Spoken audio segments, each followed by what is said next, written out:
হ্যাঁ দাদাবাবু, তোমাকে ফোনে যেটা বলেছি সেটা আসলে সত্য। আমরা আসলে খুব বিপদের মধ্যে আছি।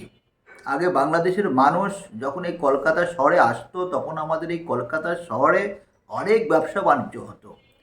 কলকাতার যে কাপড়ের মার্কেটগুলা দেখছেন, এগুলা কিন্তু বাংলাদেশের মানুষই এসে এখানে কিন্তু এই মার্কেটগুলি করতো।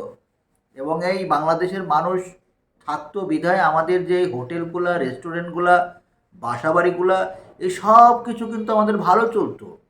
বাংলাদেশের মানুষ যখন থাকতো তখন কিন্তু আমরা প্রতিদিন খুব ভালো ইনকাম করতে পারতাম। এখন বাংলাদেশের মানুষ কলকাতায় আসছে না, কলকাতায় নেই বিধায় এখন আমাদের এই দারুণ হাহাকার আমাদের মধ্যে বইছে। আমাদের এখন ইনকাম নেই। সারাদিনে আমরা আসলে বসে থাকলে 200-300 টাকা ইনকাম করতে পারি। আগে যখন বাংলাদেশিরা আসতো তখন আমাদের দেখা আছে যে 1000-1200 টাকা আমরা ইনকাম করতে পারতাম। এখন তো দাদা সেটা সম্ভব হচ্ছে না। আর দাদা, এই বাংলাদেশিরা না থাকায় এই যে কলকাতার যে সমস্ত হাটে টানা রিক্সা আছে এবং অন্যান্য যে যানবাহনগুলি আছে, সেগুলোরও তো ভাড়া দাদা একেবারেই নেই। আর না থাকার কারণে তো আমরা একেবারে পথের মরা হয়ে গেছি। আমরা আসলে এখন কিছুই করতে পারতেছি না। আর ওদিকে দাদা, যখন বাংলাদেশিরা যখন আসতো তখন প্রায় 95% বাংলাদেশি কিন্তু এই কলকাতায় আসা যাওয়া করতো, যার কারণে আমাদের ব্যবসা বাণিজ্য সব দিক থেকেই আমাদের চাঙ্গা ছিল।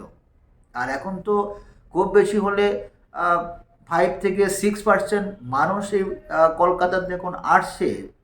আর এই 5 থেকে 6%-এর যাদের আগে থেকে ভিসা করা ছিল তারাই শুধুমাত্র আসতে পারছে, নতুন করে তো কেউ আসতে পারছে না, যার কারণে এখন আমাদের মধ্যে এই হাহাকার শুরু হয়েছে। দেখুন, হ্যাঁ, হ্যাঁ, আপনারা যেটা বলছেন সেটা কিন্তু সত্য। আমরা আসলে বাংলাদেশের মধ্যে যে অভ্যন্তরীণ যে এই কন্দলটা শুরু হয়েছে, এবং বাংলাদেশে একটি সরকার ফ্যাসিস্ট যে একটা গভর্নমেন্ট ছিল আমরা দেখেছি, সেই সরকার পালিয়েছে, আমাদের দেশে পালিয়েছে, সেটা আমরাও এটার জন্য আসলে লজ্জিত। কিন্তু কেন জানি শুভেন্দুবাবু এটা নিয়ে নানা ধরনের কথা বলছেন। আপনারা নিশ্চয় জানেন যে আসলে শুভেন্দুবাবু এই কলকাতায় বিজেপির ভালো ভোট পাওয়ার জন্যই আসলে সে এটা করছে। আসলে তার কোনো ভোট টোট এখানে নাই।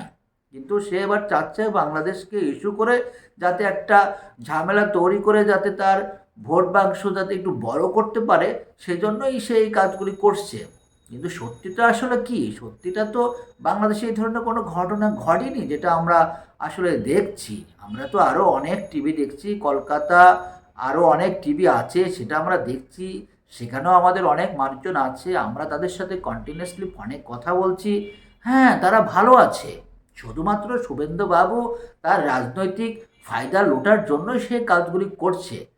আসলে আমরা সাধারণ মানুষ কলকাতার এই আমাদের সেন্ট্রাল প্রধানকে আমরা বলবো তারা যাতে খুব দ্রুত স্বল্প সময়ের মধ্যে বাংলাদেশ সরকারের সাথে একটি সমঝোতা করেন। তা না হলে আসলে আমরা কলকাতা, আসাম, মনিরাম, এই সমস্ত যে জায়গাগুলি আছে, এই জায়গাগুলির মানুষগুলো আসলে বাঁচবে না। তারা আসলে না খেতে খেতে আসলে মরে যাবে। সুতরাং বাংলাদেশের অভ্যন্তরীণ যে ঝামেলাটা আছে সেটা সেখানেই থাক। সেটা নিয়ে আসলে আমরা মাতামাতি না করে বরঞ্চ তাদের পাসপোর্টগুলো সব ঠিকঠাক করে দিয়ে তারা আগের মতোই ভারতে আসুক, কলকাতায় আসুক, তারা আবার চিকিৎসার জন্য আসুক। আসুক না, আমাদের তো বাংলাদেশের মানুষের সাথে কোনো সমস্যা নেই। শুধুমাত্র একজন শুভেন্দুবাবু তার এই ভোটের রাজনীতি করতে গিয়ে এইটা তো আসলে আমরা মানতে পারি না। এজন্য সেন্ট্রাল গভর্নমেন্টকে বলবো তিনি যাতে অতি দ্রুত এটা সমাধান করেন। না হলে তো আসলে আমরা খেতে পারছি না, পড়তে পারছি না, আমরা ভালো ইনকাম করতে পারছি না। এটা আসলে আমাদের সেন্ট্রাল গভর্নমেন্টকে বোঝা দরকার। আমরা তাদের কাছে জানাবো, অ্যাপ্লিকেশন করব। আমরা অলরেডি মমতা ব্যানার্জিকে জানিয়েছি, তিনি এটা নিয়ে বসবেন, আলাপ করবেন, এটা সমাধান করবেন। ভালো থাকবেন। আসসালামু আলাইকুম।